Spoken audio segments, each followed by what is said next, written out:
Nous sommes le mardi, le rendez-vous de la santé et Santé d'abord. Ce soir, va parler de la prise en charge des grains brûlés. Vous savez que beaucoup de personnes sont souvent victimes des accidents domestiques d'origine diverses et se retrouvent malheureusement à l'hôpital avec de graves brûlures sur tout le corps, et les enfants aussi ne sont pas épargnés. Mais une fois à l'hôpital, comment ces personnes gravement brûlées sont-elles prises en charge et comment fonctionne en ce moment le service des urgences et le service des brûlés? Nous sommes allés au CHU Sylvanus Olympio afin de voir comment est-ce que ces patients sont traités. Mesdames et messieurs, bonsoir et merci pour votre attachement à cette émission.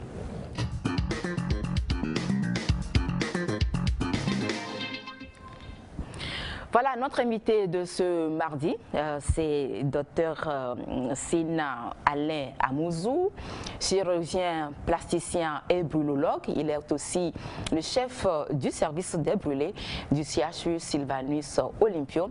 Docteur Amouzou, bonsoir. Bonsoir, Carole. Et merci de partager le plateau de santé d'abord avec nous ce soir. C'est moi qui vous remercie de m'accueillir ici. Tout le plaisir est pour nous. Merci. Alors, nous sommes là, comme je l'ai dit tout à l'heure, à l'entame de cette émission, que nous allons parler de la prise en charge des brûlés en général et des grains brûlés en particulier. Alors, on sait, je l'ai dit également, que beaucoup de personnes sont souvent victimes des accidents qui nous tombent dessus. Et parmi ces accidents, il y a des blessures et de graves brûlures, comme on le dit. Le mot brûlure est difficile à prononcer, mais je vais y arriver quand même. Alors, comment est-ce que vous définissez un grain brûlé? Parce que c'est d'eux qu'il s'agit ce soir dans cette émission. Je vais commencer déjà d'abord par dire c'est quoi la brûlure. Après, je vous dirai qu'est-ce qui est grand et qu'est-ce qui est grave. Alors, la brûlure, c'est la lésion, disons, la destruction de la partie superficielle de notre corps, c'est-à-dire la peau. Donc la peau est détruite par un certain nombre de mécanismes. Ça peut être la chaleur, cette chaleur peut être du feu ou peut être des liquides chauds. Notamment de l'eau chaude dans les accidents domestiques. Cette brûlure peut se faire aussi par l'électricité, c'est-à-dire le passage du corps dans l'organisme de quelqu'un entraîne aussi des brûlures sur la peau et à l'intérieur de l'organisme. Ça peut être aussi dû à des composés chimiques. Notamment les acides et les bases peuvent provoquer des brûlures. Et aussi, on peut avoir des brûlures dites par radiation. Bon, c'est beaucoup plus rare chez nous, mais c'est des brûlures dues à des rayonnements magnétiques qui peuvent entraîner aussi la lésion. Mais ce qu'on voit ici chez nous, sur ce genre de brûlure, c'est des gens qui ont pas dans la radiothérapie et que donc ça brûle la peau et c'est très difficile à traiter. Alors, quand est-ce que la brûlure devient grave? La brûlure est grave en fonction de plusieurs paramètres. Le premier paramètre, d'abord, c'est la profondeur de la brûlure. Il faut savoir qu'une brûlure, peut être classée en 3 groupes à peu près. Donc, on a le premier degré, c'est ce qu'on appelle les brûlures très superficielles. C'est les brûlures qui guérissent très rapidement. La peau ne se décolle pas du tout, elle est juste rouge. Vous voyez que les rouges, c'est comme un coup de soleil. Chez les gens qui ont une peau claire, c'est comme un coup de soleil. Ça persiste 4-5 jours à peu près, ça disparaît et c'est bon. Sans traitement? Sans traitement, ça peut disparaître. D'accord. Ça peut disparaître. Le deuxième degré, maintenant il y a un deuxième degré dit superficiel, un deuxième degré profond, c'est pas la peine de faire sur ça, mais il faut savoir qu'à partir du deuxième degré, la peau se décolle. On voit sur la peau ce qu'on appelle des ampoules, vous voyez des ampoules sur le corps, et quand vous enlevez l'ampoule, vous voyez que la peau est brûlée en dessous, elle peut être rouge, elle peut être blanchâtre, ça dépend de la profondeur encore. Et maintenant, dans le troisième degré, c'est carrément la carbonisation. C'est-à-dire que toute la peau est brûlée, c'est-à-dire de la superficie jusqu'en profondeur. Et des fois, ça peut aller jusqu'aux muscles, même l'os peut être brûlé. Souvent, quand on a des incendies où les gens ont été bloqués dedans, dans les voitures qui ont pris feu et tout ça, on peut avoir ça. Ça, en fonction de la profondeur, les brûlures sont graves déjà à partir du deuxième degré. Donc, à partir du deuxième degré, on peut considérer que la brûlure est grave, nécessite un traitement adéquat. Mais jusque-là, on n'appelle pas ces patients les grains brûlés. Mais c'est au troisième degré qu'on va peut-être parler des grains brûlés. C'est ça? Pas forcément. J'en viens parce que les critères, c'est d'abord la profondeur. À partir du deuxième degré, on est déjà brûlé grave. Maintenant, on va ajouter un autre paramètre qui est la surface brûlée. C'est-à-dire que notre surface, c'est de la tête jusqu'au pied qui définit toute la surface corporelle. Ça fait 100%. Si vous prenez toute la peau, depuis le cuir chevelu, la tête comme ça, jusque sous la plante des pieds, ça fait 100%. On a divisé ça sur une règle qui consiste à dire que la tête et le cou font 9%, le thorax fait 18%, derrière 18%, chaque bras, chaque membre supérieur fait 9%, chaque membre inférieur fait 18% et le périnée fait 1%. Vous faites un total, ça vous fait 18% et ça vous fait 100%. Maintenant, les brûlures qui intéressent à partir de 10% à 15% de surface totale brûlée sont graves. Maintenant, si vous ajoutez superficie et profondeur, vous allez voir que les brûlures deuxième degré à 10-15% sont des brûlures graves, mais les brûlures du troisième degré déjà à partir de 5% sont graves parce qu'elles vont nécessiter un traitement agressif pour pouvoir obtenir une cicatrisation. Il y a un autre critère aussi qui consiste à dire que la localisation. Mais lorsque vous parlez de la superficie, vous faites allusion forcément à l'étendue. Exactement. D'accord. Exactement. Okay. C'est ce que je disais en termes de répartition de pourcentage de surface. Comme tout le corps fait 100%, si vous brûlez une partie, nous on s'est calculé pour dire que ça fait 10%, ça fait 15%, ça fait 20%. Mais ce qu'on appelle en réalité les grands brûlés, c'est quelqu'un qui s'est brûlé sur au moins 20% de sa surface cutanée. Donc ça veut dire que c'est comme si tout le tronc antérieur avec le derrière s'est brûlé, tous les deux membres supérieurs sont brûlés, toute la tête s'est brûlée. Mais il y a d'autres paramètres que je vais ajouter, c'est-à-dire par exemple lorsqu'il s'est ajouté ce qu'on appelle une inhalation. Donnez l'exemple de quelqu'un qui s'est brûlé dans un incendie, dans un appartement, il s'est vu coincé à l'intérieur, il y a beaucoup de gaz qui se sont dégagés. Ces gaz-là, il peut les inhaler. Ces gaz ont des effets très toxiques sur le poumon et sur l'organisme en général.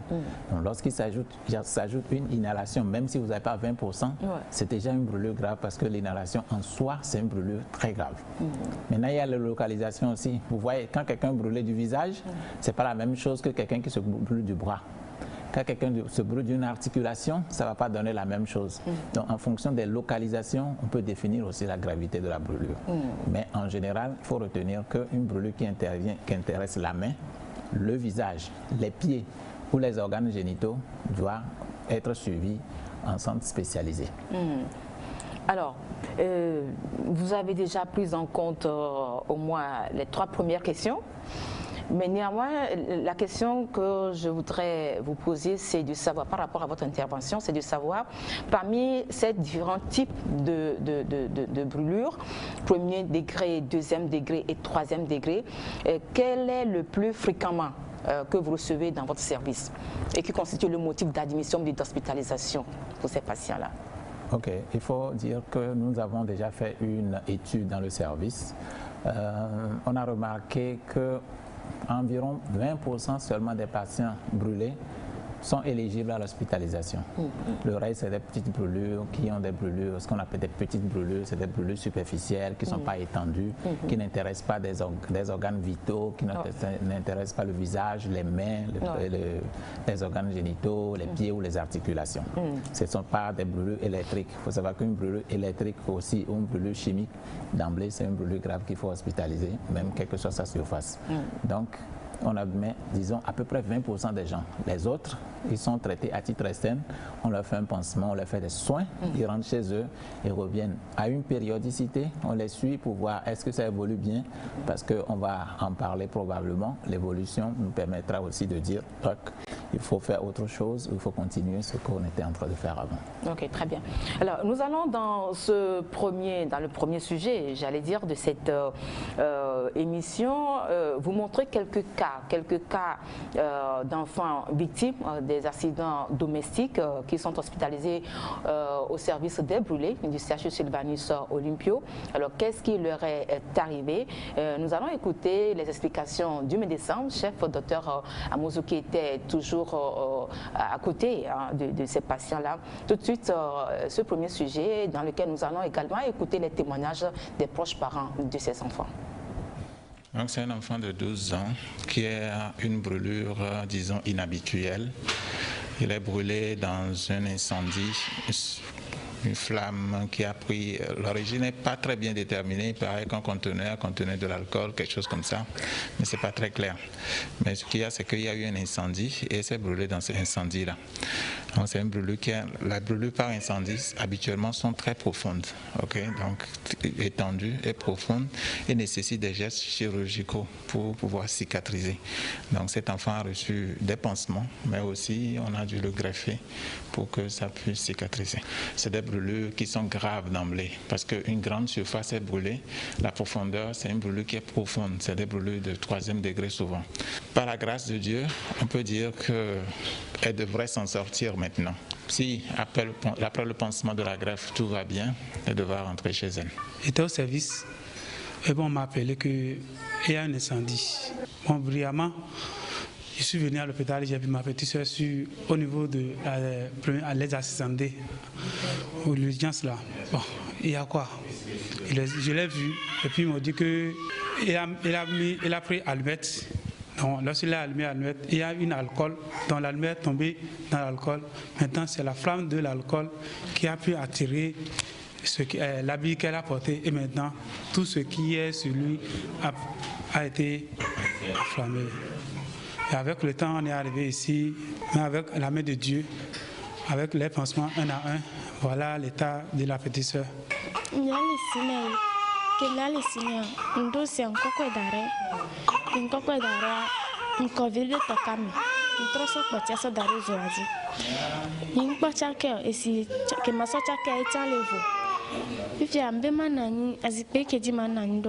Edo la gomena zikpa nyem jo enyoro kaka mananya zikpa agli fie nye po esia ban eso korinti elolo ova so azimi so semester ye la follow de lenti si je peux que amiba et enanye kudo de viabe pour le tawe et le de gâteau ovina ne abiagbe kupa ona tasimi Cet enfant fait renverser de l'eau chaude à proximité de sa mère, ça arrive souvent et c'est ce qu'elle a présenté. Les brûlures souvent pour ces cas ne sont pas très profondes, elles sont étendues mais pas très profondes. Du coup, l'enfant va être traité souvent par des pansements, ce qu'on appelle la cicatrisation dirigée, jusqu'à un moment où la majorité va cicatriser, on va le laisser partir à la maison.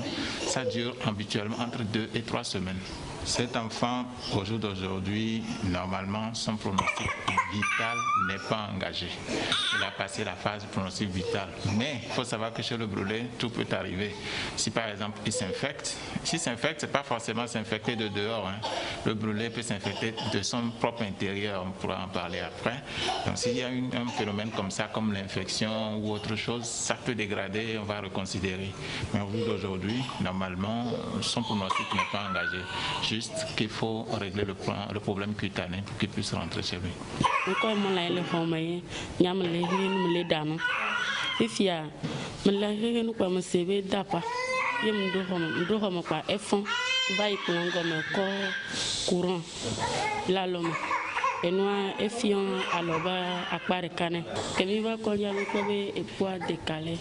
Il a eu une brûlure par basse tension, comme on l'appelle, le courant domestique. Ça l'a brûlé de façon élective, le pouce. Et donc le pouce, les brûlures souvent par électricité sont très profondes. Donc du coup, elle a brûlé jusqu'à l'os. Donc elle a perdu une partie de l'os et la peau. Donc son problème va être maintenant de reconstruire la peau, mais aussi de reconstruire l'os dans le pouce pour qu'il puisse utiliser sa main correctement quand il va grandir. Les difficultés vont être d'abord la couverture, parce que là on ne peut pas faire juste une greffe. On fait ce que l'on appelle un lambeau, on va rapporter un tissu de quelque part pour avoir une couverture. Cette couverture va permettre la seconde étape qui est la reconstruction de l'os. Donc quand on va reconstruire l'os, on va passer sous la première couverture pour pouvoir reconstruire l'os. C'est une intervention un peu compliquée parce qu'il va falloir faire des greffes osseuses et tout ça pour pouvoir lui permettre d'avoir une utilisation optimale de sa main.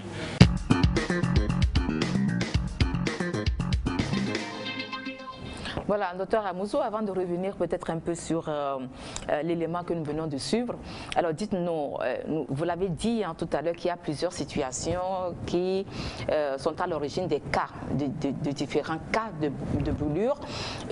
Par exemple, l'eau bouillante, l'huile chaude, l'électrocution, l'incendie, etc. Si nous prenons toutes ces situations-là, quels sont les types de brûlés que vous recevez souvent? Ok, comme je disais avant, les brûlures sont causées par plusieurs causes, d'accord? Voilà. En fait, nous, on reçoit tous les types de brûlures à l'hôpital.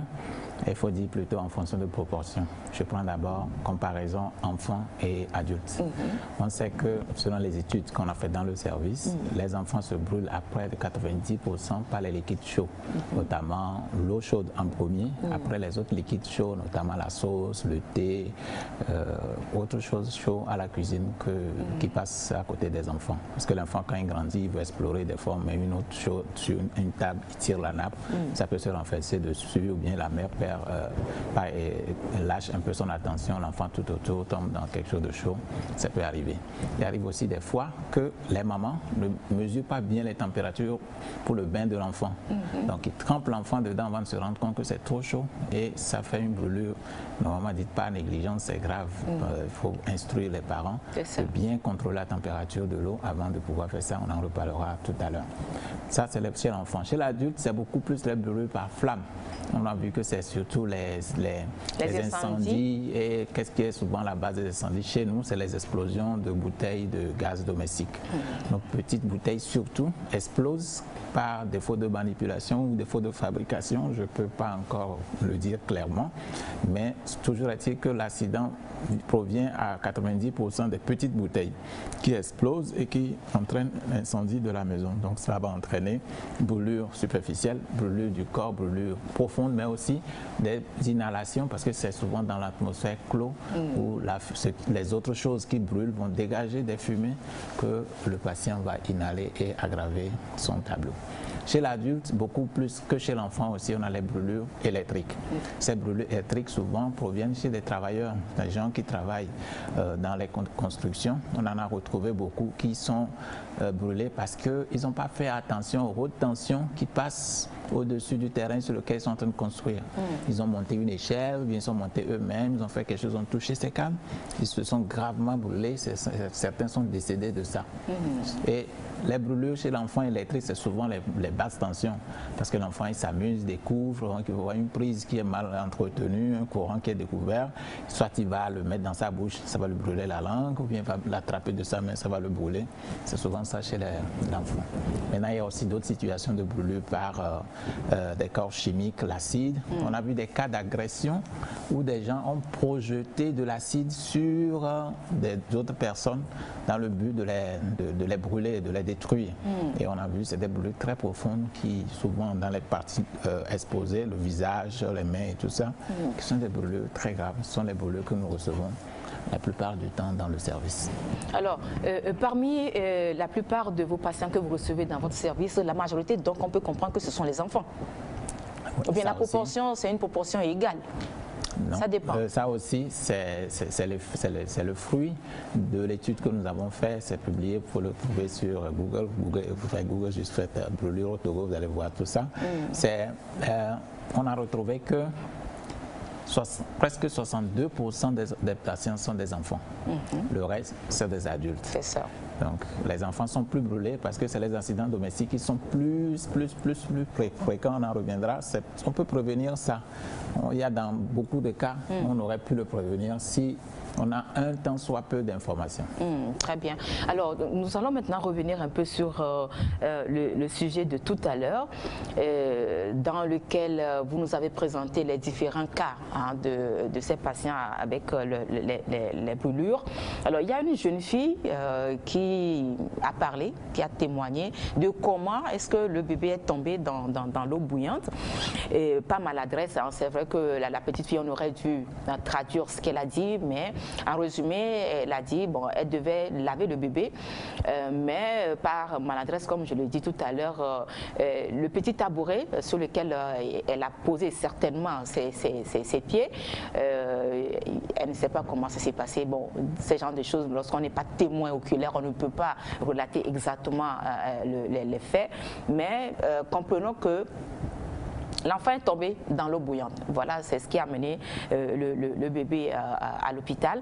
Et elle a dit qu'on a recouvert le bébé de l'huile, avec de l'huile d'arachide, je ne sais pas, l'huile de coco.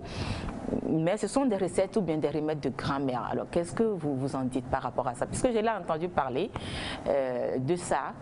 Certainement que vous êtes au courant, lorsqu'il y a une brûlure, spontanément, on cherche des gestes pour apaiser la douleur, bien pour calmer un peu la partie. Qu'est-ce qu'il en est exactement? Alors, il faut dire que le traitement préhospitalier de la brûlure est très diversifié selon les régions, selon les cultures, ce qu'on comprend de la brûlure. Chez nous, la plupart du temps, ce qu'on a observé, c'est que des gens peuvent mettre de la pâte dentifrice, il y en a qui mettent des œufs, il y en a qui mettent de l'éosine, il y en a qui mettent de l'huile d'arachide ou beaucoup d'autres choses. Donc, en fait, ça dépend de la compréhension de chacun, mais ce n'est pas forcément ce qui est efficace. Parce que quand ça brûle, la première des choses qu'il faut faire, c'est de refroidir. Avec de l'eau? Avec de l'eau. Il faut refroidir de l'eau glacée, bien de l'eau plate. Il ne faut pas le retirer au frigidaire, non, il ne faut pas le retirer au réfrigérateur du tout. C'est une eau qui est de courante, c'est de l'eau de pompe. Vous pouvez tirer de l'eau de la pompe. L'eau plate. De l'eau plate, que vous versez sur la partie brûlée pendant au moins 10 minutes, sinon plus. 15 à 20 minutes, c'est encore plus efficace. Vous mettez de l'eau pour refroidir. Et vous mettez dessus quelque chose qui est très propre pour que la brûlure ne s'infecte pas. Parce que c'est déjà une ouverture de la peau. Comme vous le savez, la peau, c'est la partie externe du corps qui protège tout ce qui est à l'intérieur contre les agressions extérieures. Dès que cette barrière est lésée, les infections et tout le reste vont suivre rapidement. Donc il faut faire en sorte que les microbes ne rentrent pas dedans. Quand on met dedans des choses qu'on ne contrôle pas, le risque c'est surtout de l'infecter aussi et il faut faire attention à ça. Donc comme je répète, il faut refroidir. De l'eau plate, de l'eau de robinet suffit. Il faut verser sur la partie brûlée pendant 10, 15 minutes, voire 20 minutes. Sauf, je précise, sauf si c'est une brûlure qui dépasse 50%, et que c'est beaucoup de brûlure, il faut rapidement courir à l'hôpital parce que dans ce cas, le risque c'est que le patient va trop se refroidir, ça va lui créer un autre problème. C'est ça. Alors, lorsque vous êtes en face d'un grand brûlé, puisque l'émission de ce soir, c'est vrai, on voudrait bien la consacrer au grand brûlé, vous êtes en face d'un grand brûlé, quelles sont les chances de survie de ce patient? Est-ce que vous avez certains paramètres qui vous rassurent? Alors, il faut d'abord définir, comme on l'avait dit, pour nous, il est brûlé comment pour être grand brûlé. Je prends les brûlures thermiques, c'est-à-dire eau chaude, c'est-à-dire pas la chaleur, c'est la chaleur qui a brûlé. C'est-à-dire c'est l'eau chaude ou bien c'est le feu qui a brûlé. D'accord? Pour ce genre de brûlure, comme on avait dit au départ, c'est la profondeur et la surface qui déterminent la gravité de la brûlure, n'est-ce pas? Maintenant, quand on considère la surface simplement, on peut dire qu'à partir de 20%, c'est une brûlure grave. Maintenant, il y a des règles pour nous qui permettent de savoir, en fonction de la surface brûlée, en fonction de l'âge du patient, en fonction des maladies antérieures qu'il a et tout le reste, quelles sont ses chances de s'en sortir. On peut aller jusqu'à avoir presque 0% de chance. Donc, je vous donne un exemple. Si quelqu'un a 80 ans, et se brûle sur 50%, nous on va dire qu'il a peut-être après 1% de chance. Son pronostic vital est en jeu en ce moment-là. Vraiment en jeu. Vraiment en jeu. Donc, voilà, on a quelques règles sur lesquelles qu'on utilise pour calculer ça, pour savoir ça. Donc il faut savoir que plus c'est pas seulement un seul paramètre qui permet de déterminer, mais c'est un faisceau d'arguments sur le patient lui-même et sur le type de brûlure qu'il a eu. il faut considérer dans ce même cas que les brûlures électriques ont un comportement totalement différent. Parce que vous avez une brûlure électrique chez un enfant ou chez un adulte, si c'est une brûlure par haute tension qui a traversé tout le corps, tous les organes qui ont été traversés sont susceptibles d'être lésés. Et notamment si vous avez traversé les poumons, vous avez traversé le cœur, vous pouvez avoir un arrêt cardiaque, que vous soyez adulte ou jeune, ça peut entraîner une mort tout de suite, qu'on appelle une électrocution, le patient qui est mort par l'électricité. Donc ça aussi, ça détermine la gravité de la lésion. Très bien. Alors, ce soir, nous intéressons beaucoup plus à la prise en charge de ces brûlés, de ces grands brûlés. Alors, quelque part, j'ai lu qu'il y a de cela 10 ans, les brûlures graves, mortelles, ne se guérissaient pas. C'est-à-dire que lorsque la personne est brûlée au 3e degré, avec tout ce qui concourt tout ce qu'il y a comme paramètres, on n'arrive pas à sauver ces personnes-là. Mais aujourd'hui, je crois qu'il y a des avancées significatives ou bien notoires dans la prise en charge de ces grands brûlés. Alors, est-ce que ici, si nous prenons le service, votre service, au niveau du CHU Sylvanus Olympio, est-ce que vous avez des structures? Ou bien est-ce que votre service est assez équipé pour prendre en charge de façon adéquate et efficiente ces patients qui grands brûlés, le docteur Amouzou? Alors, je fais une sorte de genèse du traitement de la brûlure parce que ça a commencé chez les autres avant de venir chez nous. Et ça, ce traitement, il a évolué, certainement. Il a évolué. Voilà. Chez les Occidentaux, par exemple, ils étaient comme nous étions aussi avant. Après, ils ont découvert que pour le brûler, il ne faut pas le laisser cicatriser tout seul. Il faut le greffer rapidement pour qu'il guérisse. Et ils ont commencé ce traitement. Ils ont constaté que pour le greffer, sa peau ne suffira pas. Il faut aller chercher la peau ailleurs. Donc, on fait ça et il guérit. Donc, du coup, nous, on est venus, on a trouvé tout ce que les gens ont déjà fait. Donc le premier pas d'abord pour améliorer les soins, c'est la formation. Donc nous, on a la chance d'avoir été formés exclusivement au traitement de la brûlure. En dehors de notre spécialité, nous avons fait la formation exclusive du traitement de la brûlure. C'est pour ça que nous sommes brûlologues. Okay? Brûlologues, comme on dit, c'est un peu difficile à prononcer. Donc, c'est nous. Après, on forme les autres tout autour de nous pour pouvoir former une équipe parce que brûlure, ça ne se traite pas tout seul. Voilà. Il faut beaucoup de gens. Il faut l'anesthésiste, vous le verrez tout à l'heure. Il faut les infirmiers, il faut le kiné pour rééduquer, il faut le sociologue pour parler aux patients et à la famille. Prise en charge pluridisciplinaire en équipe. Il faut une équipe, mais des gens qui comprennent ce qu'est la brûlure. Voilà. Si on a des vues divergentes, ça risque de ne pas marcher. C'est ça. D'accord. Donc, en dehors de ça, avant, on ne savait pas exciser le brûlé, on ne savait pas le greffer comme il faut. Maintenant, on est équipé pour un brûlé qui arrive et chez nous malheureusement, qui a les moyens, parce qu'il faut encore qu'il dépense pour pouvoir faire ça. On peut le ramener au bloc rapidement, exciser, le greffer et on peut avoir le même pronostic qu'on peut avoir chez quelqu'un qui est en Europe. Ici, on peut l'avoir à Lomé. Mais maintenant, le problème, c'est que chez nous, ça dépend du niveau de prise en charge de la personne. Si la personne est prise en charge par une assurance ou de lui-même ses moyens, sinon, s'il n'y a pas ça, c'est beaucoup plus difficile à faire. Alors, vous parlez de greffer, vous l'avez dit tout à l'heure, lorsque vous ne trouvez pas la peau sur la personne, la victime, vous allez chercher la peau ailleurs pour faire une greffe de peau. On se pose la question de savoir où est-ce que vous allez chercher la peau. C'est la peau de qui vous allez chercher? Une peau naturelle ou bien synthétique? Je ne sais pas, on veut savoir, docteur Amouzou. Ou bien une peau prélevée sur un cadavre, je dis n'importe quoi, est-ce que c'est possible? La peau, vous la cherchez où? Vous dites pas n'importe quoi, vous y êtes totalement. C'est pas vrai. Alors, je vous explique. Oui. Quelqu'un qui a une brûlure a brûlé une partie de sa peau. Et il lui reste un capital de peau. Oui. On ne peut pas déshabiller Pierre pour habiller César tranquillement sans rajouter quelque chose à Pierre, sinon Pierre va se retrouver déshabillé et c'est pas le but du jeu. Donc, si quelqu'un brûlé déjà presque 40-50%, vous voyez qu'il ne lui reste que 60% à peu près.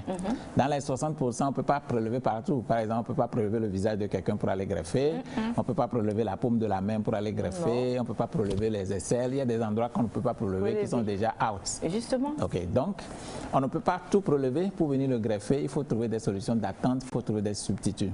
On a deux catégories. La première catégorie, c'est des substituts bio, pas bio-engineering, comme on dit, c'est du synthétique. Okay? C'est du synthétique. Donc dans ça, on a comme le derme artificiel et d'autres choses. Mais ces choses coûtent hyper cher. Je vous donne un exemple. 1 centimètre une plaque de 10 x 12 de ce qu'on appelle de l'intégra, ça peut te coûter presque 800 000 francs CFA. D'ailleurs, ça n'est pas donné à n'importe qui. Il faut en avoir les moyens. C'est vrai. Maintenant, il y a l'autre catégorie aussi. Ça, c'est synthétique. Il y a les procédés biologiques dits naturels. Alors, on peut trouver ailleurs, on peut trouver chez des animaux. C'est ce qu'on appelle de la xénogreffe. Le plus utilisé, c'est les porcs. On prenait de la peau de porc pour venir couvrir le brûlé. On pourra reparler de ça après. On prend aussi chez un autre homme. Un autre homme, ça peut être un parent de la famille qui vient, je dis, je suis candidat, prêt pour qu'on prélève ma peau, pour mettre à mon enfant ou à mon frère ou à ma soeur qui est brûlée. On ne peut pas prendre 100% de sa peau, on va prendre juste une partie. Voilà. Et on va faire ce qu'on appelle une greffe en sandwich. On va prendre un peu de la personne même, on va prendre un peu du donneur, comme on l'appelle, et on greffe. Après, il y a le donneur décédé. Ça, c'est ce que les Blancs ont réussi, ou bien disons les pays occidentaux, ou c'est les pays dans lesquels la brûlure, le traitement de la brûlure est très avancé, ils sont arrivés à ça. Ils ont constitué ce qu'on appelle les banques de peau. Quand quelqu'un décède et a donné son accord pour qu'on prélève ses organes, en dehors de prélever le cristallin, de prélever les os, de prélever le foie, de prélever le cœur. La personne donne son accord sous forme de testament avant de décéder? Bon, dans certains pays, oui. Dans ce moment-là, la mort cérébrale totale. Voilà. Dans ce moment, on peut prélever des choses. Il y a aussi que le cadavre frais, il vient de mourir tout de suite, on peut prélever des choses rapidement. Donc chez nous, on peut prélever la peau de ces personnes-là qu'on garde dans ce qu'on appelle des banques de tissus. Donc on conserve cette peau d'une certaine façon spéciale. Et lorsque quelqu'un se brûle grandement, comme on dit, sur une surface étendue qui vient, on va prélever cette peau pour le couvrir en attendant. Parce que le problème qui va se poser, c'est quand il y a la plaie que toutes les complications sont là. Si on arrive à couvrir la plaie, les complications ne seront pas là. Donc on couvre avec la peau du cadavre, la peau morte, ou la peau morte, comme on dit, et on attend. Et comme ça, il y a des parties sous la peau qui vont cicatriser, il y a des parties qu'on va devoir revenir regreffer, mais ça va demander moins de peau. Mais il ne faut pas se tromper, la peau ne reçoit pas de peau extérieure. C'est-à-dire que, sauf si vous êtes jumeaux, vous pouvez vous donner la peau et ça prend. Mais même à votre enfant, si vous prenez votre incompatibilité. Peau, il y a l'incompatibilité. Si vous lui donnez, la peau va prendre. Au bout de quelques temps, cela va rejeter encore. Donc le temps d'attendre qu'elle soit rejetée, on se prépare, la personne est bien, il ne maigrit pas, il est bien, donc on pouvoir régler le problème avant qu'il ne soit rejeté. Donc ça, c'est des solutions d'attente. La seule solution qui marche totalement, c'est de prélever la peau de la personne et de greffer la partie qui est brûlée. Là, le problème est réglé. Alors, est-ce que ces genres d'opérations, vous les faites ici, chez nous, au CHU Sylvanus Olympio? Vous êtes brûlologue, c'est vrai, chirurgien, vous réparez, en parlant de la greffe de peau, vous réparez en quelque sorte la partie qui a été brûlée. Est-ce que c'est une opération qui se fait ici, sur place? Oui, la greffe, nous la faisons tout le temps. Dans le service, tous les patients qui ont une surface étendue ou qui ont des brûlures très profondes, qui ne vont pas cicatriser tout de suite, ils sont traités par des greffes. Et malheureusement, beaucoup de gens ne connaissent pas encore ça et ne comprennent pas ça. Bien sûr. Ce n'est pas une intervention très compliquée, il faut juste de l'équipement et du matériel pour le faire. Donc on prélève la peau à un autre endroit du corps. Des fois, on a un procédé pour le rendre plus large que Vous étirez la peau? On étire la peau. Ah oui. Et on le remet. On prépare la partie qui est brûlée, on le pose dessus, on le fixe dessus, on fait un pansement spécial dessus et ça attend et ça prend. Et vous avez l'équipement nécessaire pour faire tout ça? Nous avons l'équipement pour le faire. Et même la peau de donneur, nous le faisons pour des patients qui arrivent et qu'un parent est d'accord pour donner sa peau, on prélève une partie et on couvre en attendant, on fait ça. Ou alors, lorsqu'on a opéré des gens qui ont perdu beaucoup de peau, on a réséqué beaucoup de peau, ils donnent leur accord pour qu'on conserve ces peaux, pour les donner à quelqu'un qui a une brûlure grave, qui risque de mourir. Donc, voilà, étendu comme ça. Donc, du coup, on le couvre avec la peau donnée par quelqu'un d'autre. Et ça met, c'est des peaux fraîches encore, ce qu'on appelle de l'allogreffe fraîche. Ce n'est pas encore la peau dans les banques de tissus. Nous allons en arriver probablement parce que nous avons des partenariats qui vont probablement se développer dans les années à venir pour pouvoir constituer tous ces genres de choses-là. Alors, lorsque la chirurgie s'impose, ça veut dire que lorsqu'il y a une opération chirurgicale, parce que la greffe, pour aller à la greffe, il faut aller au bloc opératoire et donc il faut faire de la chirurgie. Et en ce moment, je crois que l'anesthésiste a un rôle très important à jouer. L'anesthésiste en ce moment est incontournable, si je peux le dire ainsi. Et en quoi va consister justement le travail de l'anesthésiste? L'anesthésie des brûlés, est-ce que c'est seulement pour une opération chirurgicale ou bien lorsqu'il s'agit aussi de traiter la plaie, il faudrait qu'on procède à une anesthésie pour que le patient ne ressente pas trop de douleur. Nous allons donc écouter l'anesthésiste, son nom déjà, Pika Balo, nous expliquer un peu comment ça se passe à leur niveau. Donc la brûlure, c'est quoi? C'est la peau qui part. Donc la peau, c'est notre principal organe de défense de l'organisme. C'est le plus gros organe du corps humain. Donc je veux que quand un patient est brûlé, le docteur Amouzé ici, le problème est d'abord anesthésie avant d'être chirurgical. L'anesthésiste, il est au centre de la prise en charge du brûlé. Et avec Dr Amouzou, ils sont nos anciens, c'est une collaboration parfaite. Parce que tout le monde a compris aujourd'hui que le brûlé à la phase aiguë, c'est l'anesthésiste qui fait le travail. Le chirurgien, il intervient essentiellement s'il y a des incisions de décharge à faire. Donc l'incision de décharge, c'est les brûlures, par exemple, qui sont circulaires, qui font maintenant ischémie. Et là, si on n'incise pas, le sang ne va plus passer, le membre va mourir. D'accord? Le chirurgien intervient en ce moment-là pour faire une incision de décharge. Le chirurgien intervient pour aider à réaliser un pansement. Le problème du brûlé, quand il arrive les premiers jours, c'est l'anesthésie et la réanimation, surtout. La réanimation, parce que la brûlure, c'est une perte excessive d'eau, en fait. C'est ça le problème du brûlé. Il perd tellement d'eau, que vous êtes là, vous causez avec lui, c'est comme ça le brûlé là, vous causez avec lui, du fait de l'eau qu'il a perdu à un moment donné, il cesse de vous parler, il meurt conscient, le brûlé, quand il n'y a pas de facteur associé. Donc ce qui fait que le problème du brûlé à la phase aiguë, quand il vient, le plus souvent, ils viennent ici quand ils sont graves. Ils sont graves, ça veut dire quoi? C'est plus de 25% en général chez les adultes. Donc c'est un brûlé grave. Les enfants, la définition elle est particulière. Donc plus de 25%, le brûlé, il passe par l'AREA. Donc c'est eux que nous recevons ici. Maintenant, ceux qu'on juge moins graves, quand ils arrivent, ils vont directement au service des brûlés pour que la prise en charge soit parfaite. Parce que je vous ai dit tout de suite que la brûlure, c'est la peau. C'est le principal organe qui protège l'organisme. Le problème, c'est que quand ils passent ici, on est en milieu de réanimation. Le milieu de réanimation, nous, on est habitué à des bactéries qui sont comme pas possibles.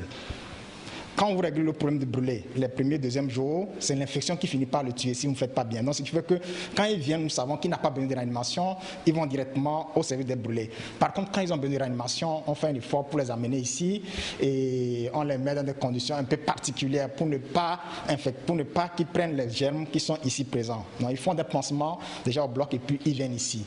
La collaboration, c'est une collaboration. En fait, c'est une entente parfaite entre les chirurgiens et puis les anesthésistes. C'est comme ça qu'on arrive à gérer les brûlures à la phase aiguë. La brûlure, en somme, une brûlure grave, la prise en charge, elle est très très coûteuse. Très très coûteuse, comme je vous l'ai dit. Donc, ce qui fait que le problème qu'on a en général pour la prise en charge de ces patients, c'est un problème de moyens financiers. Parce que quand il arrive, on est d'accord, comme vous et moi, on ne savait pas qu'on avait ce brûlon arrive tout de suite à l'hôpital. Il faut faire le pansement bloc opératoire, ce qui va coûter déjà. Il faut venir en réanimation. Il faut en réanimation presque beaucoup de solutés. À partir d'un certain moment donné, les solutés, c'est les sérums. À partir d'un moment donné, les sérums ne font plus effet. Il faut amener ce qu'on appelle des macromolécules. On amène des macromolécules. À partir d'un moment donné, après 8 heures de temps, il faut mettre de l'albumine. Tout ça, là, ça coûte très très cher.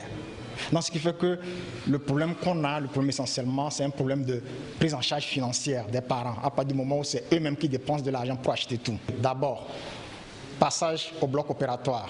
D'accord? Le passage au bloc opératoire, il y a des compresses qu'on va prescrire. Il y a à côté des compresses, il y a des solutés qu'on va prescrire pour laver. Il y a de la bétadine jaune, la bétadine rouge. Il y a parfois, à la phase aiguë comme ça, il y a une pommade qui est spéciale qu'on appelle la flamazine qu'on prescrit.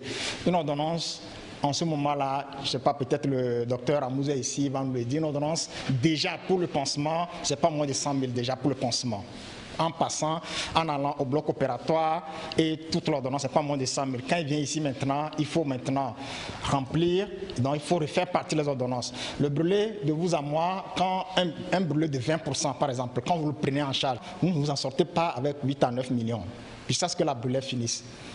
Donc ce qui fait que c'est un truc qui coûte très cher et ce que moi je peux faire, ce que je peux dire ici à l'endroit de nos autorités, c'est plutôt la sensibilisation d'abord. Il faut que ça n'arrive pas, il faut qu'on ne se brûle pas. La sensibilisation, il faut qu'on fasse telle sorte que les gens évitent de se brûler. Donc comment on fait telle sorte que les gens ne se brûlent? Les brûlures, comme je vous ai dit, les brûlures thermiques sont fréquentes. Les brûlures thermiques, le plus souvent, c'est des erreurs humaines. Le plus souvent, c'est à la cuisine, ça se produit. À côté de la cuisine, le plus souvent, c'est des gens qui vendent de l'essence. Le plus, c'est des petits trucs là qu'il faut éviter, au fait. Donc, c'est des sensibilisations qu'il faut faire.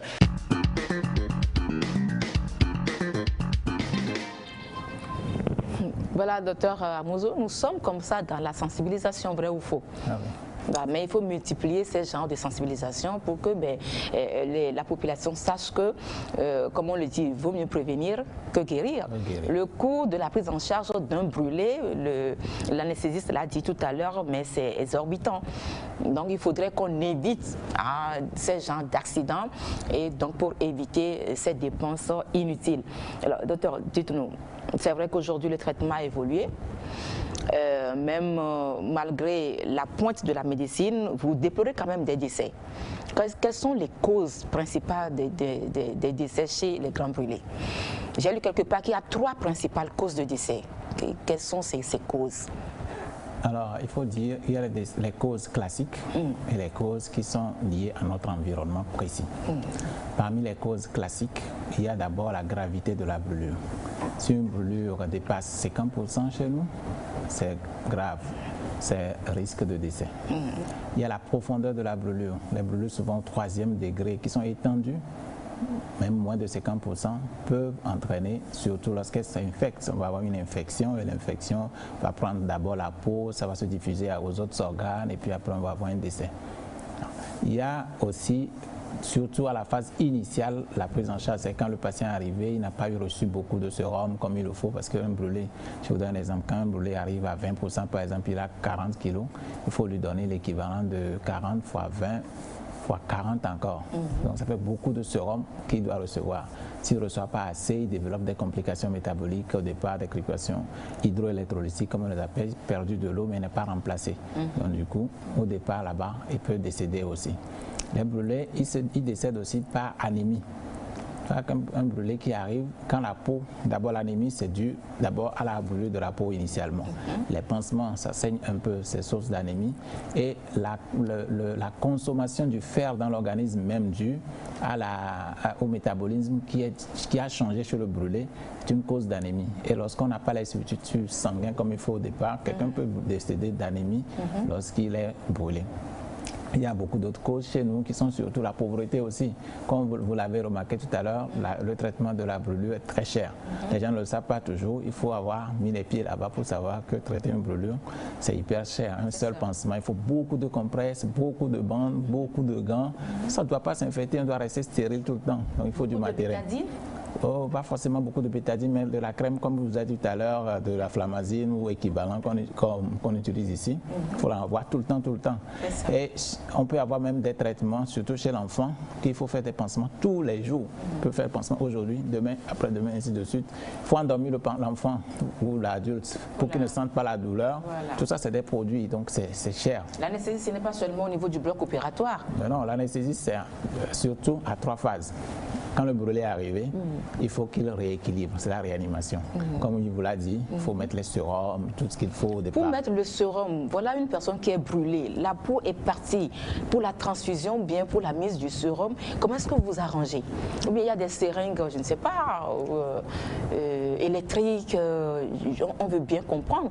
La peau, elle est brûlée. La personne n'a plus le derme ni l'épiderme. Maintenant, on doit chercher la veine pour transfuser la personne. Moi, je dis n'importe quoi, je ne suis pas médecin, mais je suis en train d'imaginer un peu le scénario. Comment est-ce que vous faites, docteur Amouzou? Les personnes brûlées, il y a une vidéo qui a circulé, qui est devenue même virale sur la toile. Une dame qui a été brûlée, je crois que c'est une brûlure au 3e degré. Et finalement, on a même appris que la dame, elle est décédée. Ce n'est pas ici au Togo. Mais lorsqu'on voit la dame sur son lit, on se dit, mais cette dame-là, elle ne peut pas survivre. Et malheureusement aussi, elle est décédée.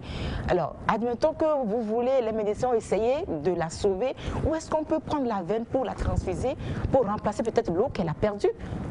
Alors dans la prise de veine chez le brûlé, effectivement, il faut savoir que c'est un très grand problème chez le brûlé parce que d'abord, il faut qu'il ait une voie veineuse en permanence parce qu'on doit le transfuser, on doit le perfuser, on doit lui donner des antibiotiques. Des fois, quand il le faut, on doit lui donner des antalgiques, surtout par la voie veineuse.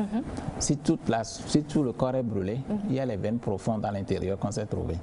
Donc les veines profondes, elles ne brûlent pas parce qu'elles sont à l'intérieur, pas brûler. Donc on sait leur trajet, on sait les retrouver pour mettre des cathéters dedans et les utiliser. Mais on préfère souvent prendre une veine dans un endroit qui n'est pas brûlé. Ça évite l'infection du site de ponction et ça évite beaucoup de complications. Mais si on n'a pas le choix, on le prendra quelque part où c'est brûlé en profondeur. Il y a d'autres sites de voies où on peut utiliser par exemple la voie intra-osseuse, beaucoup d'autres sites. Mais de préférence, si vous parlez d'une veine, on peut même la trouver dans la partie brûlée en urgence si on en a besoin.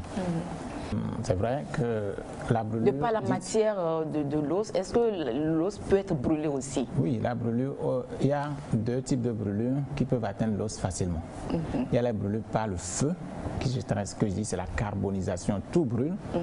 La peau, le muscle, jusqu'à l'os, ça peut brûler, même si c'est dur, ça brûle. Voilà. Ça brûle surtout sur la partie qui est vivante de l'os, c'est-à-dire le périos, il brûle. Il y a les brûlures électriques aussi qui entraînent souvent les brûlures de l'os parce que les brûlures électriques ont une particularité, c'est que vous voyez la personne qui en surface n'a pas beaucoup de brûlures, mais à l'intérieur, les muscles et tout sont brûlés. Oh là là. La chaleur est plus importante à l'intérieur qu'à l'extérieur pour les brûlures électriques. Donc, c'est ce qu'on appelle les brûlures très profondes, la carbonisation, ça atteint l'os aussi, ça se brûle. Alors, nous allons continuer cette émission avec le sujet qui va suivre. Nous allons repartir dans l'une des salles des admissions et d'hospitalisation du service des brûlés, toujours au niveau du CHU Sylvanus Olympio, pour d'autres cas, cette fois-ci des personnes beaucoup plus adultes que les enfants. Et le premier cas, il s'agit d'un monsieur, qui a été sérieusement brûlé. Et comment est-ce que c'est arrivé? Il a été brûlé à la suite de l'explosion du réservoir de la moto sur laquelle il était. Tout de suite, le témoignage de ce monsieur qui a été brûlé et aujourd'hui, grâce à Dieu, il a survécu à cette brûlure.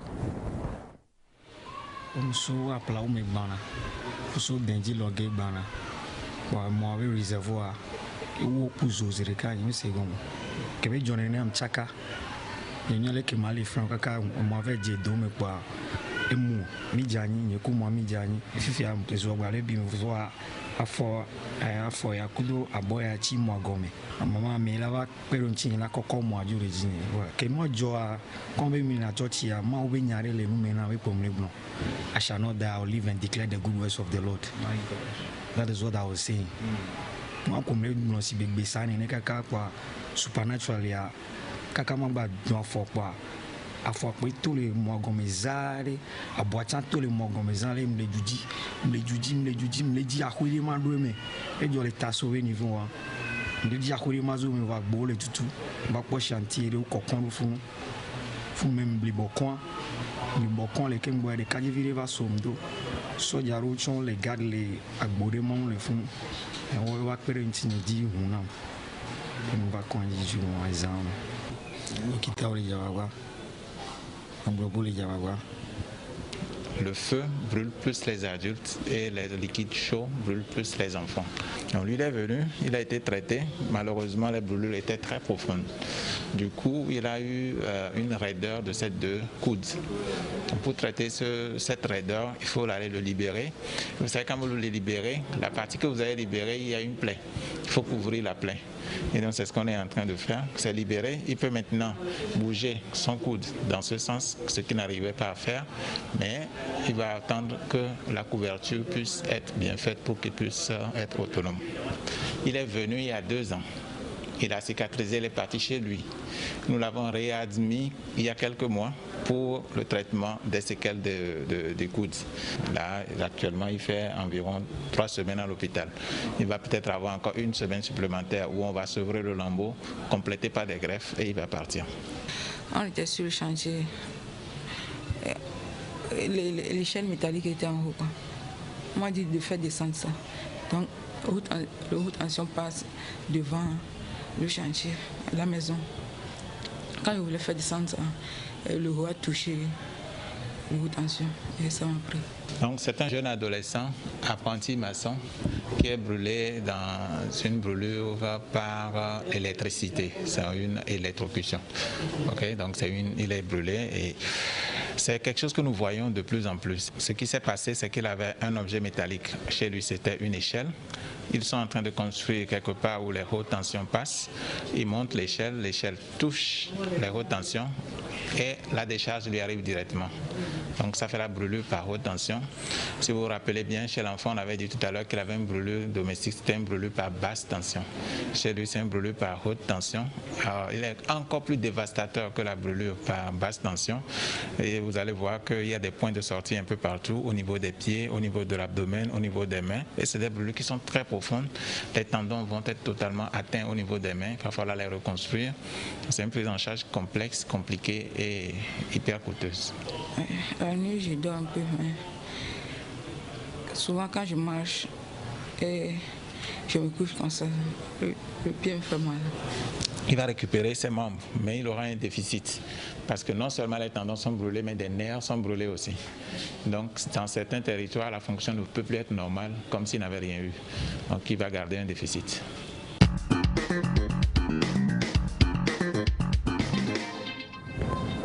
Oui, docteur Ramoso, les séquelles après la cicatrisation des plaies aussi restent une problématique. Oui, on peut aborder les séquelles de deux façons. Pour quelqu'un qui a une brûlure profonde d'emblée, on sait que après la couverture, il faudra le revoir pour traiter la séquelle parce que le premier but du traitement de la brûlure quand ils arrivent, c'est de lui sauver la vie. C'est ça. On ne s'occupe pas trop de l'esthétique et tout le reste. L'important, c'est de le garder vivant. Donc, on fait tout pour le garder vivant. Après, on veut sauver la vie. Et après, on s'occupe de certaines parties. Lorsque tout aura cicatrisé, de certaines séquelles, on peut s'en occuper.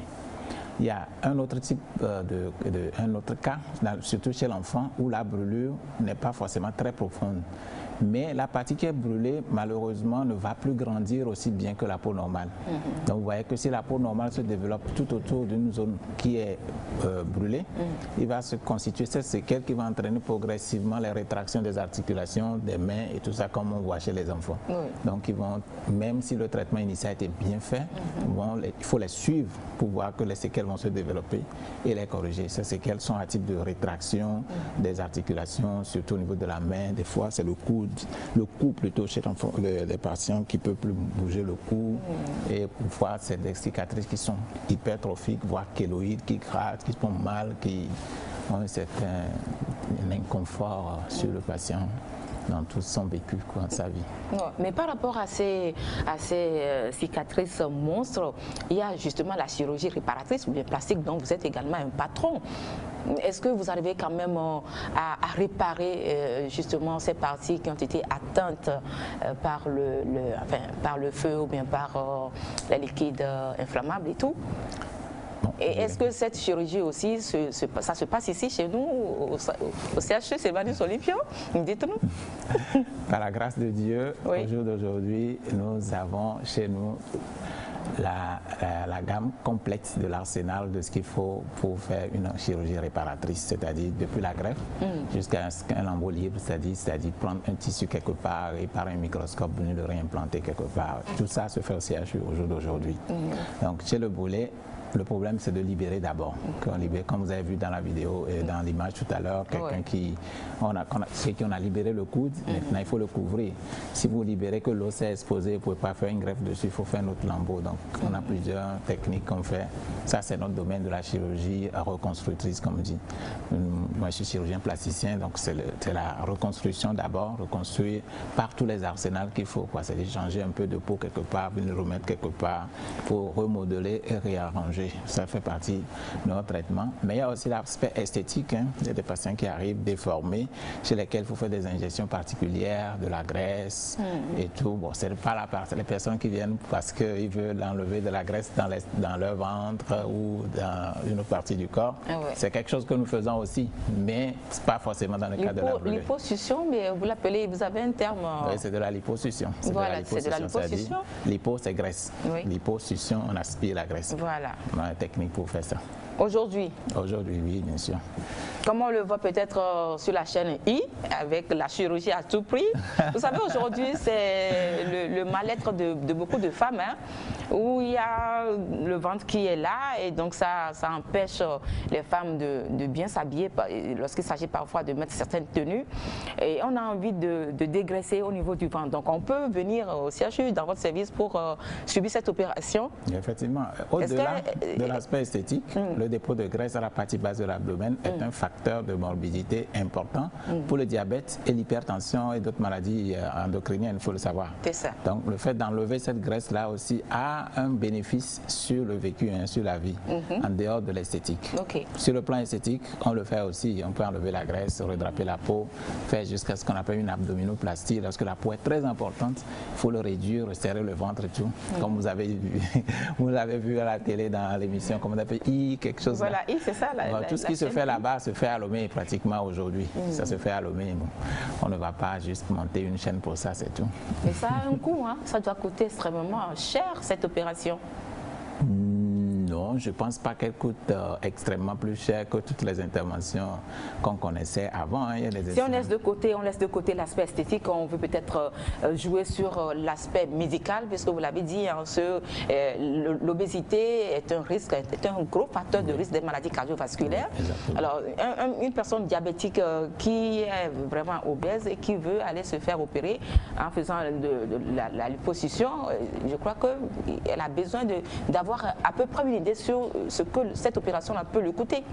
Je vais vous dire que ça ne coûte pas aussi cher que les gens, peut-être on n'est pas à Miami, mais ça ne coûte pas aussi cher que les gens imaginent. C'est vrai qu'on n'est pas à Miami, aux États-Unis, oui. On est à Lomé et on s'est adapté les coûts au coût de la vie à Lomé, comme on peut le dire. Ça ne coûte pas autant cher que les gens peuvent le dire. C'est comme la plupart des interventions que les gens ont déjà, c'est dans le même ordre de prix. Hein. C'est ce que les gens ont l'habitude d'avoir surtout.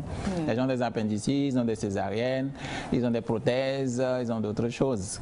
Et il y a des interventions qui coûtent d'ailleurs plus cher que la liposuction. C'est pas comme il y a des interventions en esthétique qui coûtent vraiment cher parce que c'est des interventions très difficiles, très compliquées et chez lesquelles le patient est très exigeant. Là, ça coûte beaucoup plus cher. Mais sur des interventions comme ça, liposuction et tout ça, c'est pas les plus chers du tout. Mais ces genres d'opérations comportent quand même des risques. Comme toutes les interventions, madame. Lorsque vous faites... Le risque zéro n'existe pas. Hein? Le risque zéro n'existe pas en chirurgie. N'existe pas dans la vie en général. C'est pas seulement en chirurgie. Lorsque vous vous levez, vous marchez, vous pouvez cogner quelque chose et tomber. Ça peut vous arriver. Vous pouvez prendre juste un comprimé, faire une allergie et faire un syndrome de Lyell grave et mourir. Mais vous pouvez avoir une injection juste de quelque chose et faire une allergie. C'est la même chose. Il y a des complications attendues et des complications non prévues aussi. Il y a des complications attendues. Des fois, on peut avoir un malaise, on peut avoir ce qu'on appelle une embolie. Mais on sait à peu près prévenir ça. Voilà. Alors, tout à l'heure, lorsque vous parlez, que ce soit vous, bien que ce soit vos collaborateurs, notamment l'anesthésiste qui a fait allusion au coût hein, par rapport au traitement des brûlés, est-ce qu'une subvention de l'État ne peut pas aider les patients? Est-ce que vous avez pensé faire peut-être des plaidoyers dans ce sens-là, docteur Amouzou? C'est vrai que vous êtes spécialiste de la chirurgie, vous êtes brûlologue, et votre leitmotiv, c'est de sauver des vies. Alors, lorsque vous êtes en face de patients, et avec tout le kit qui doit servir à sauver le patient, vous ne l'avez pas, parfois vous restez impuissant devant les patients qui rendent l'âme.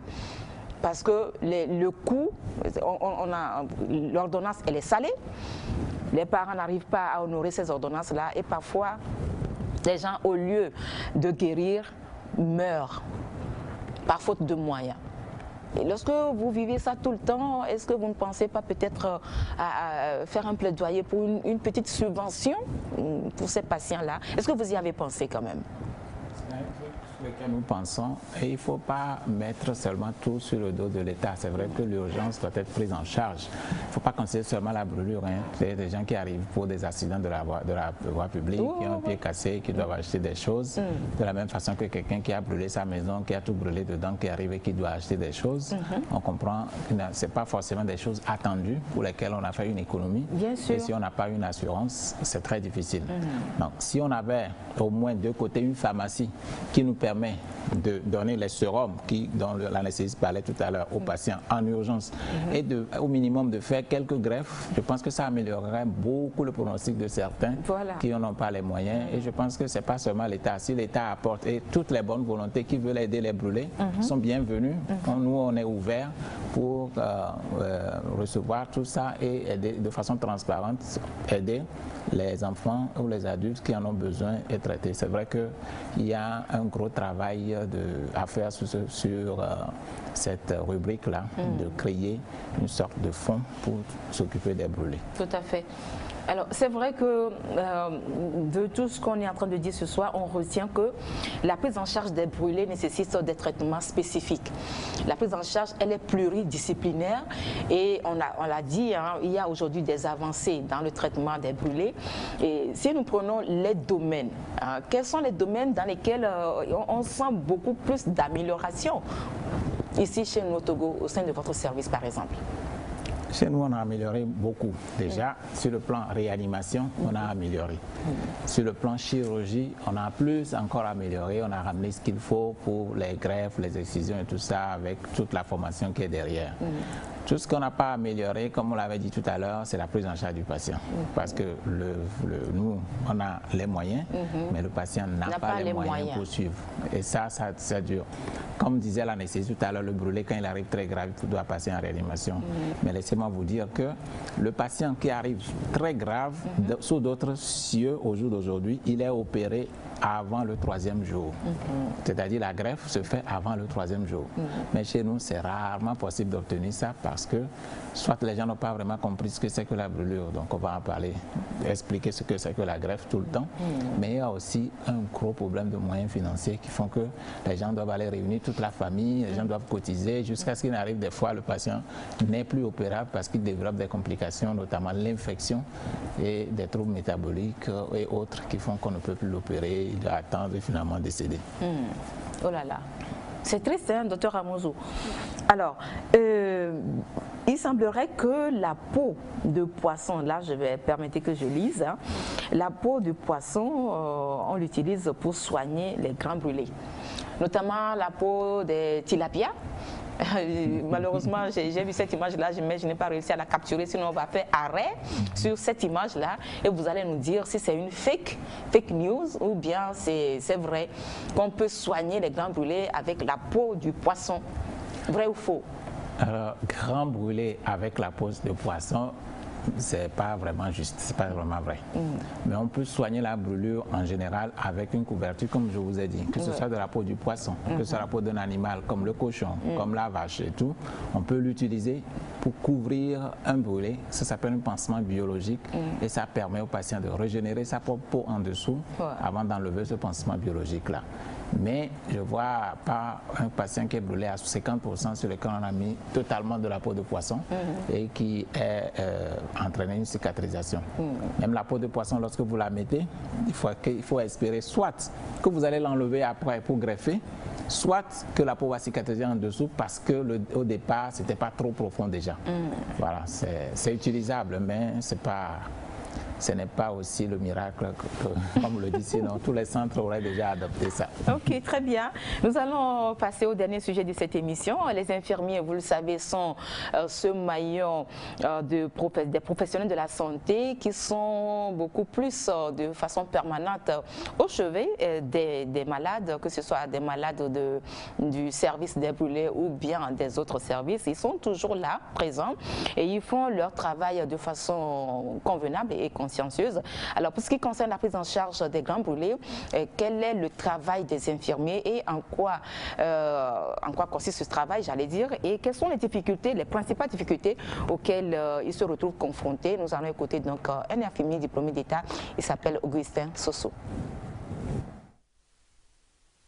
Le service des brûlés est l'un des services qui passe souvent par les urgences. Parce que, en l'occurrence, urgence chirurgicale, on reçoit plus d'enfants que les adultes. Donc, si on peut dire côté enfant, on peut dire 15 par mois, en moyenne. Et côté adulte, 5 ou 6 par mois.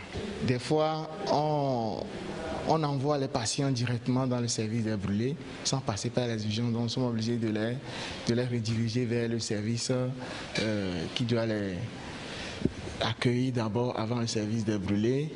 Et ça, des fois, ça crée, si on peut le dire, mésentente, ou bien il y a une petite discussion entre parents et le soignant. Et le temps là, ça agit sur le patient.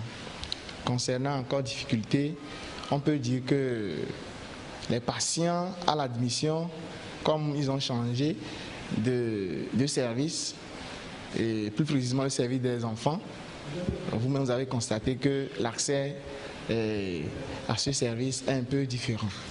Donc le fait de payer des trucs comme ça pour faire la literie, tout ça, il dit qu'ils ont dépensé déjà, qu'ils ont trouvé encore l'argent pour payer les sandalettes. Et là-bas, quand tu dis que c'est une seule personne qui va rester auprès de l'enfant, c'est comme si tu renvoies les autres à la maison, donc ils ne sont pas du tout contents. Donc c'est ce genre de problème qu'on a rencontré, ou bien qu'on rencontre souvent au cours de l'admission. Et un dernier problème, c'est la prise en charge.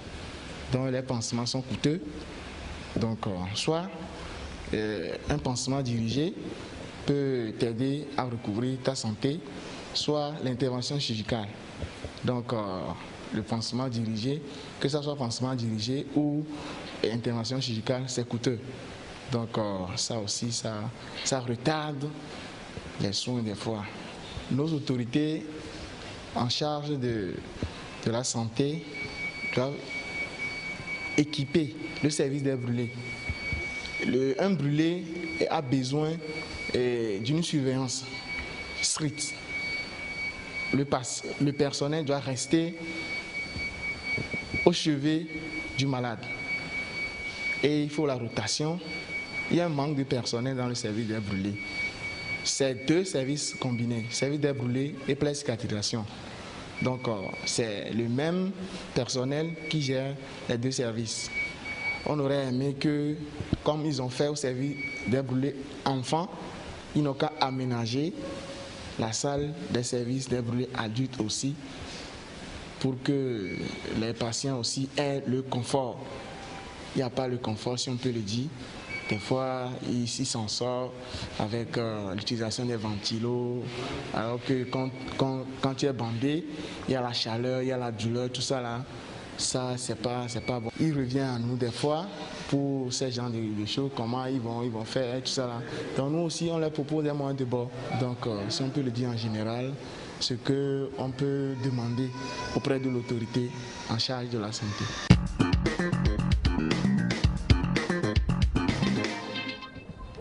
Voilà, docteur, vous l'avez dit, aujourd'hui, au niveau du service des brûlés, du CHU Sylvanus Olympio, vous avez l'équipement nécessaire pour sauver la vie de ces brûlés, mais l'infirmier a mis l'accent sur le manque de personnel. Et ça, c'est un problème épineux que, bon, pratiquement, lorsqu'on invite les professionnels de la santé sur ce plateau, pour parler des difficultés, la toute première difficulté, c'est l'insuffisance du personnel soignant, ou bien l'équipe soignante autour des patients. Vous confirmez cela? Vous confirmez cela? Le problème de personnel dans les services hospitaliers au Togo n'est pas exclusif au service des brûlés. Il y a partout, c'est partout. Ouais. Il y a un manque cruel de personnel, que ce soit médical comme paramédical. En l'occurrence, nos infirmiers, notre service normalement fonctionne comme une réanimation. Voilà. C'est des patients qu'il faut surveiller 24 heures sur 24. Quelqu'un doit être là tout le temps, il ne doit pas être en train de dormir, il doit surveiller. Donc ça dépasse de l'énergie. On ne peut pas demander à quelqu'un de faire ça tous les jours tout seul. Il faut beaucoup de gens. Et on n'a pas suffisamment de gens comme on aurait voulu l'avoir. Ça, c'est un plaidoyer que nous le faisons toujours, nous demandons aux autorités de nous équiper plus en personnel pour pouvoir avoir une prise en charge plus efficace des patients que nous retrouvons dans nos services. Alors, nous sommes pratiquement arrivés à la fin de cette émission, docteur Amouzou. Une dernière question, est-ce qu'il vous arrive face à un brûlé, lorsque vous lui donnez des soins, que vous vous retrouvez subitement devant une impasse thérapeutique? Est-ce que cela vous est déjà arrivé? Il y a en fait deux situations qui sont comme des impasses, deux situations. Okay? La première, c'est celui qui est arrivé d'emblée presque totalement brûlé. On en a vu des gens, surtout dans les incendies, qui sont arrivés, presque tout le corps est brûlé. C'est-à-dire qu'on les regarde et on sait qu'on n'a pas grand-chose à leur apporter.